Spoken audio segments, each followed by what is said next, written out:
नमस्कार, मैं समरभूमि से रोहित शर्मा। आज 22 अप्रैल है और 22 अप्रैल लेनिन का जन्म दिवस है। उन्हीं की उपलक्ष्य में आज गांधी संग्रहालय में उनका जन्मोत्सव मनाया गया और सैकड़ों तादाद में मजदूर वहां पर मौजूद थे। लेकिन निजी मामला हमारी पार्टी के लिए है, क्रांतिकारी बुद्धिजीवियों के लिए है। अगर पार्टी भी धर्म को निजी मामला मान ले तो धर्म का जो उन्माद है, धर्म का जो मतिमंदकारी प्रभाव है, धर्म का जो रिएक्शन को, जो जन विरोधी जो कार्य है उसको ढकने के लिए जो इस्तेमाल है वो तो होता रहेगा। तो उसकी अगर हम आलोचना नहीं करेंगे, उस पर हम अपने अगर विचार नहीं देंगे और कहने के लिए धर्म निजी मामला है तो बहुत बड़ी गलती हो जाएगी। इसलिए इस बात को स्पष्ट समझ लीजिए, लेनिन ने जो कहा कि धर्म निजी मामला होना चाहिए राज्य के संदर्भ में, लेकिन पार्टी के लिए, हमारी कम्युनिस्ट पार्टी के लिए, क्रांतिकारियों के लिए धर्म निजी मामला नहीं है। इसलिए कि हम धर्म की आलोचना जरूर करेंगे, धर्म के खिलाफ हम विज्ञान को करेंगे, क्योंकि विज्ञान हमारा सहारा है। आपको ये देखते होंगे कि जो पूंजीपति वर्ग है वो भी अपने मुनाफे के लिए, अपने प्रचार के लिए सारे वैज्ञानिक साधनों का इस्तेमाल करता है। हर जगह टीवी लगाई जाती है, रिमोट से आपको उद्घाटन होते हैं, हर जगह जो है उसके भाषण के प्रसारण होते हैं। एक से एक, हम लोग के पास तो बहुत साधारण माइक है, उनके माइक तो लाखों करोड़ों के होते हैं, उनके हॉल बहुत समृद्ध होते हैं। तो सारे वैज्ञानिक साधनों का उपयोग ये शासक वर्ग करता है, लेकिन आपको मूर्ख बनाने के लिए विज्ञान को रोज गाली देता है, वैज्ञानिकों को रोज गाली देता है। ऐसा पाखंड पूंजीपति वर्ग के किसी भी सेक्शन में आप नहीं पाएंगे, मेरा दावा है।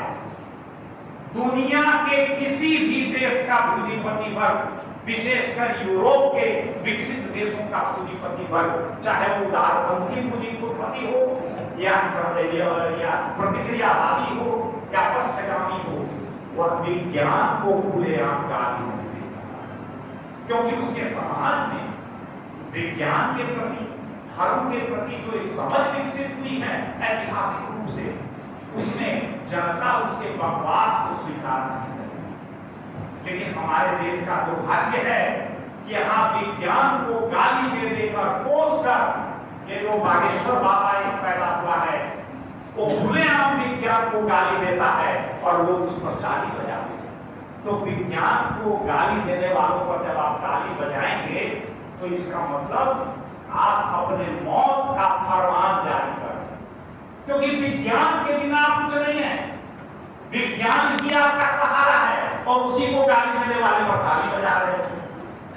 तो इस बात को अच्छी तरह समझ लीजिए कि निजी मामला हमारे लिए नहीं है। हम धर्म की जरूर आलोचना करेंगे, लेकिन इसके साथ एक और बात कि धर्म की आलोचना करेंगे तो क्या करेंगे?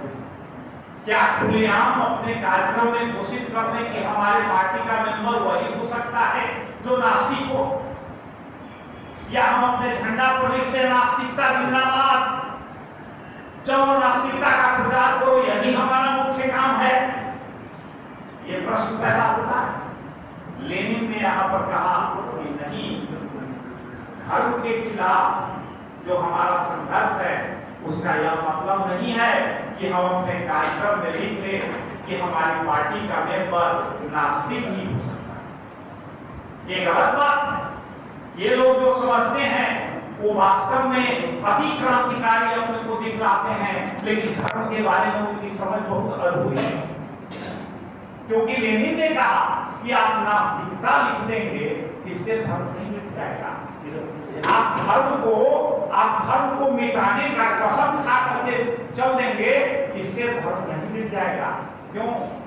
इसलिए कि लेनिन का कहना था कि धर्म पैदा कैसे हुआ, हम भौतिकवादी लोग हैं, उसका वैज्ञानिक विश्लेषण करना चाहिए। ये लोग रैशनलिस्ट लोग हैं जो दो चार गाली देकर कभी इस देवता को, कभी उस देवी को गाली दे देते हैं और सोचते हैं इससे धर्म मिट जाएगा। नहीं, लेनिन का कहना था कि ऐसा करने वाले लोग एक्चुअली पूंजीपति वर्ग की मदद करते हैं, वो और धर्म को मजबूत करते हैं। इसलिए लेनिन ने स्पष्ट कहा कि नास्तिकता हमारे कार्यक्रम का हिस्सा है। ये बात सही है कि जो भी समाजवादी होता है, जो क्रांतिकारी समाजवादी होता है, वो नास्तिक होता है। आप यहीं पर बैठे अपने अनुभव से देख लीजिए कि हमारे यूनियन में भी बहुत सारे जो मजदूर आए थे, शुरू में सारे मजदूर आस्तिक थे, लेकिन उसमें से कई मजदूर नास्तिक बन गए हैं। आप अपने अनुभव से देख सकते हैं, और वो जो नास्तिक बनने की प्रक्रिया में है, तो उनको किसी ने जबरदस्ती नास्तिक नहीं बनाया।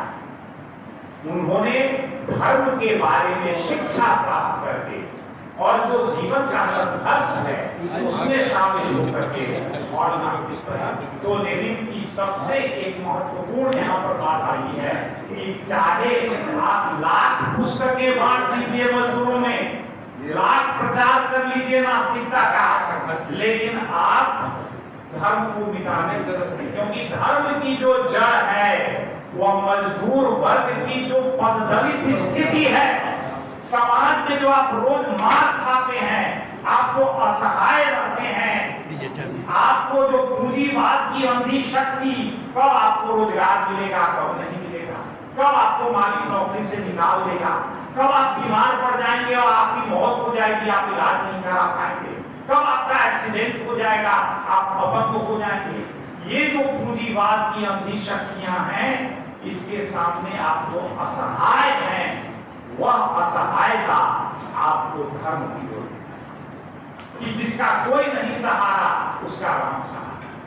तो असहायता पूंजीवाद की अंधी शक्ति के समक्ष असहायता से जब धर्म पैदा होता है, तो खाली प्रचार से धर्म को कैसे मिटाया जा सकता है?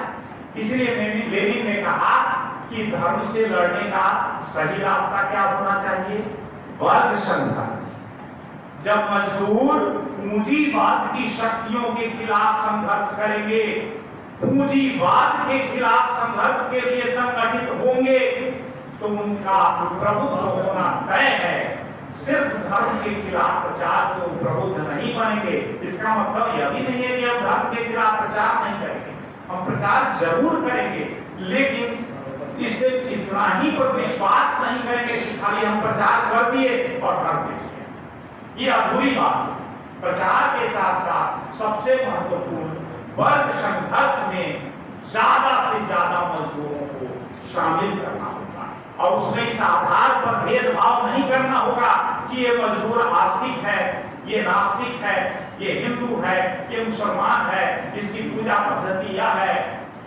इसके आधार पर कोई भेदभाव नहीं, वो आस्तिक हो या नास्तिक हो या नास्तिक बनने की प्रक्रिया में हो, सारे के दरवाजे अगर वो मजदूर वर्ग पूंजीवाद के खिलाफ लड़ने के लिए तैयार होता है, तो हमारी पार्टी के, हमारे संगठन के दरवाजे उसके लिए खुले।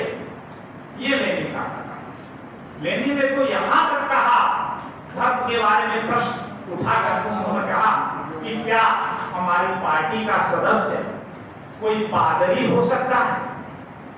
अब आप समझ लीजिए, पादरी जैसे शंकराचार्य है या और भी बड़े बड़े जो साधु हैं, लोग हैं, तो वहां पादरी होता है, तो पादरी हो सकता है। लेनिन ने इसका भी जवाब दिया कि इसका जवाब इस बात पर निर्भर है कि वो पादरी क्या हमारे पार्टी के कार्यक्रम को मानते हुए, हमारी पार्टी की नीति पर चलते हुए काम करने के लिए तैयार है।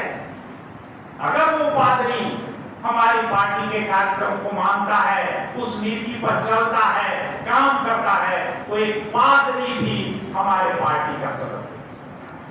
लेकिन अगर वो पादरी यहां आकर अपने धर्म के प्रचार से मजदूरों को बेवकूफ बनाने का कार्यक्रम ले लेता है, आया था पार्टी के कार्यक्रम को मानकर, लेकिन यहां पर लगा मजदूरों को आस्तिक बनाने का कार्यक्रम शुरू कर दिया, तो वैसे पादरी को पार्टी से तुरंत निकाल दिया जाए।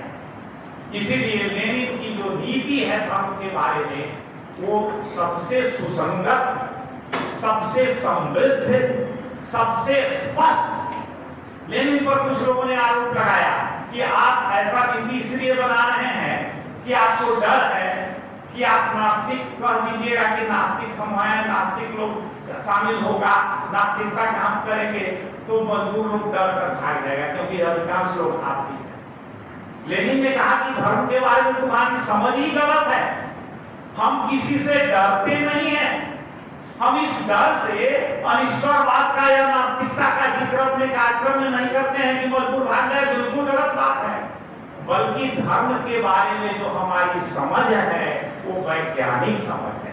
तुम्हारी जो समझ है वो भाववादी समझ है। भाववादी समझ क्या है कि धर्म का कारण क्या है? अज्ञानता कारण है धर्म का। ये भाववादी लोग मानते हैं। ये गलत धारणा है, अधूरी बात है, अर्ध सत्य है।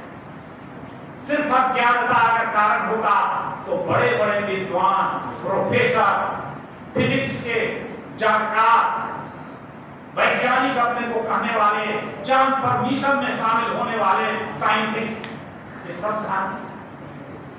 तो इसलिए अर्थ सत्य है कि अज्ञानता धर्म का कारण है।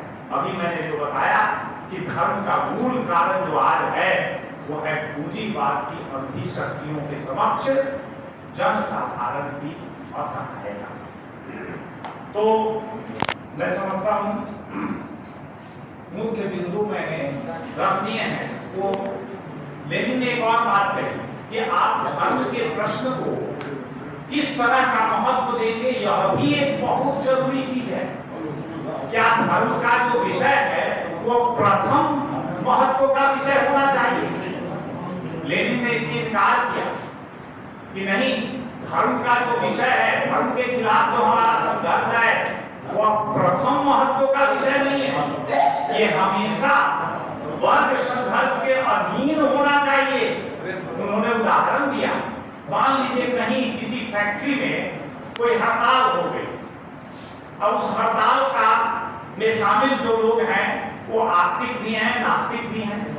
अब वहां पर कम्युनिस्ट पार्टी या समाजवादी क्रांतिकारी कोई पहुंच जाए और कहे कि भाई हम तो धर्म के खिलाफ संघर्ष करने वाले लोग हैं, हम यहाँ नास्तिकता का प्रचार करेंगे।